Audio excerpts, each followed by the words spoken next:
आदेश अलख निरंजन. मित्रांनो, आपल्या महाराष्ट्राच्या मातीत अनेक सिद्ध पुरुष, संत आणि पीरवल्यांचे आशीर्वाद लाभलेले आहेत.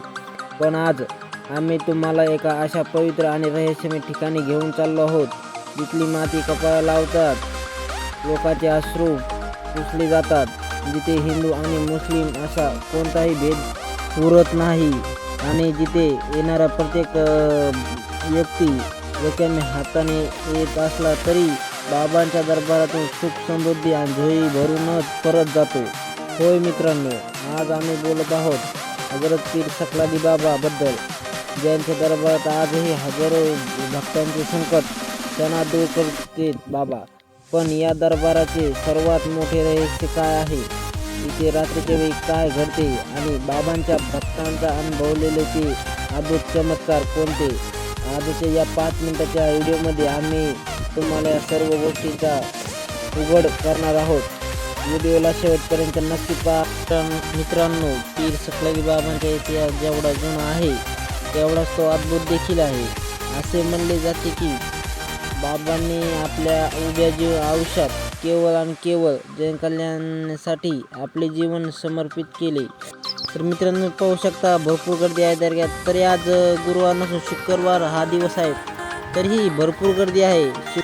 त्यांच्या चेहऱ्यावरचे ते गाणी, त्यांच्या मुखातून निघालेला शब्द म्हणले थेट परमेश्वराचा आशीर्वाद असायचे.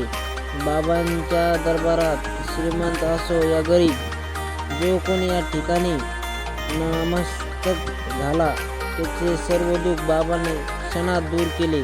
असे म्हणजे भरपूर भाविकांचे किंवा भक्तांचे असं म्हणणं आहे. तरी आपण थेट तिथं दर्ग्यात जाऊन पाहूया, आपण अनुभव घेऊया स्वतः. असे मानले जाते की या दरबारातून केवळ मानवच नाही तर निसर्गातील प्रत्येक घटक बाबांच्या चरणी नतमस्तक होतो. इथे येणारा भाविक सांगतात की बाबांच्या दरबारात पाऊल ठेवताच मनाला एक वेगळीच शांतता मिळते. तर इथे आहे आपल्या मित्राचं दुकान. इथे तुम्हाला काही फुलं किंवा शेरणी बिरणी घ्यायची असेल तर याच्याकडूनच घ्या, असं म्हणणं आहे. तुम्ही कधी सकलाजीच्या दरबारात आलात तर यांच्याकडूनच फुलं घ्या. ताजे आणि स्वच्छ फुलं असते, ते हर रोज जाते फुलं. तर मित्रांनो, तुम्ही कधी येता मला नक्की कमेंटमध्ये सांगा. कुठून व्हिडिओ पाहतात हे नक्की मला सांगा. तर आपण मध्ये जाऊन बाबाचे दर्शन घेऊया पहिले. तरी भरपूर गर्दी आहे बाबाच्या दरबारात. आपण पहिले शांतपणाने दर्शन घेऊया. तर चला.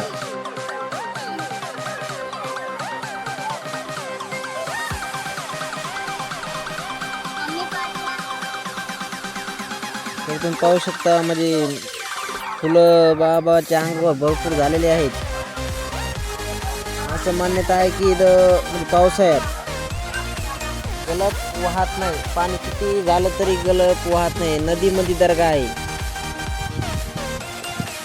एखाद दिवशी तुम्हाला नंतर सीन दाखील. फुलाच्या दुकान, मित्राच्या दुकानात काम करायला.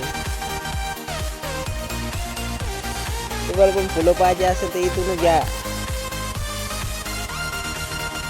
आपलं थोडं माईक खराब झालेलं आहे, त्यामुळं आवाज खराब येऊ शकतो. तर मित्रांनो, आदेश पुढचा व्लॉग तुम्हाला कुठला पाहिजे कमेंटमध्ये नक्की सांगा. तर भेटूया पुढच्या व्लॉगमध्ये.